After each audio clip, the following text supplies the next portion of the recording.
నిన్న తెలుగు మీడియాలో వచ్చిన నలుగురు ఎమ్మెల్యేలు ముఖ్యమంత్రిని కలవడం, ఆ తర్వాత వాళ్ళు ప్రెస్ మీట్ పెట్టడం, ఆ తర్వాత కేటీఆర్ ఇచ్చిన ఒకానొక వ్యాఖ్య అది సంచలనంగా మారింది. సోషల్ మీడియాలో ట్రెండ్ అవుతున్నది. అది త్వరలో కేసీఆర్ను ముఖ్యమంత్రి చేసుకుందాం అనే మాట. ఇది ఎక్కడ ఏ కారణం వలన మాట్లాడినట్లు గడిచిన అంటే ముఖ్యమంత్రి నలుగురు కలవడం ఒకటి, కేసీఆర్ ఆ వ్యాఖ్య చేయడం ఒకటి.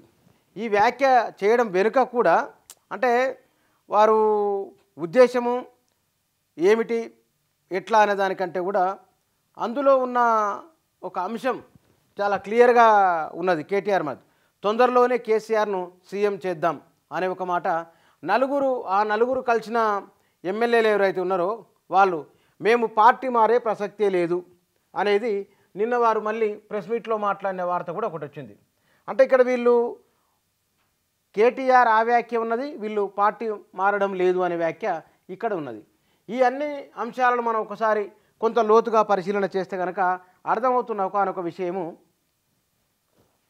లోక్సభ ఎన్నికలను దృష్టిలో ఉంచుకొని ఒక ఉమ్మడి మెదక్ జిల్లాకు సంబంధించిన ఎమ్మెల్యేలు ముఖ్యమంత్రిని కలవడం అంటే ఉమ్మడి మెదక్ జిల్లాలో ఉన్న లోక్సభ స్థానాలపైన ఆ ప్రభావం ఉండబోతున్నది.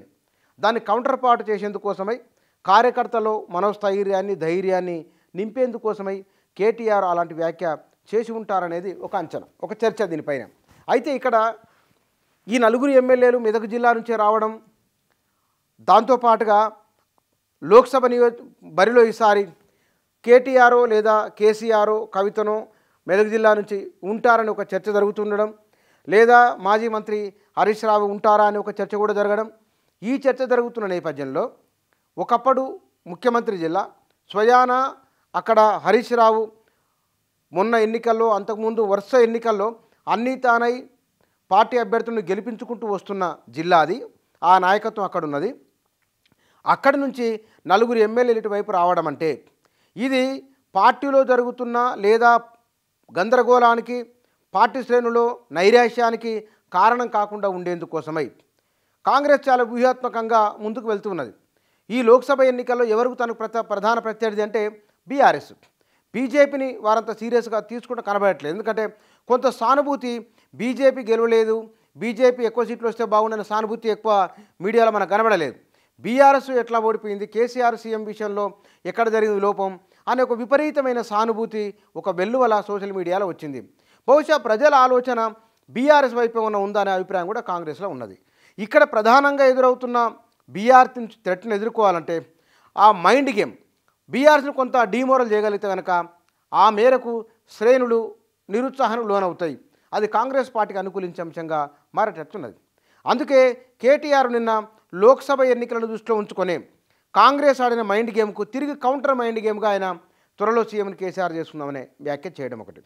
రెండోది, ఆ నలుగురు ఎమ్మెల్యేలు ముఖ్యమంత్రి కలిసిన తర్వాత వారు చెప్పిన మాట, ముఖ్యమంత్రిని కలిసే తప్పేమిటి, కలుస్తామని. ఇక్కడ తుమ్మల మరొక మాట అన్నారు, మేము ఒక తలుపులు తెరిస్తే కనుక మరింత మంది వస్తున్నారు, మా వాళ్ళ సీట్లు వేరే వాళ్ళకి ఇవ్వడానికి సిద్ధంగా లేము అని తుమ్మల మాట్లాడడం. ఇక్కడ చేరికలు, మార్పులు, చేర్పులు, తర్వాత ఫిరాయింపులకు సంబంధించిన అంశాలు అదిగా లోక్సభ ఎన్నికల ముందు జరుగుతున్నాయి. సరే, కాంగ్రెస్ పార్టీ వచ్చిన వారిని ఇప్పుడు తీసుకుంటుందా తీసుకోదా లేదా తర్వాత తీసుకుంటుందా ఆ చర్చ తర్వాత. కానీ లోక్సభ ఎన్నికలకు ముందు ఒక జిల్లాకు సంబంధించిన నలుగురు ఎమ్మెల్యేలు అంటే ఆ లోక్సభ నియోజకవర్గాన్ని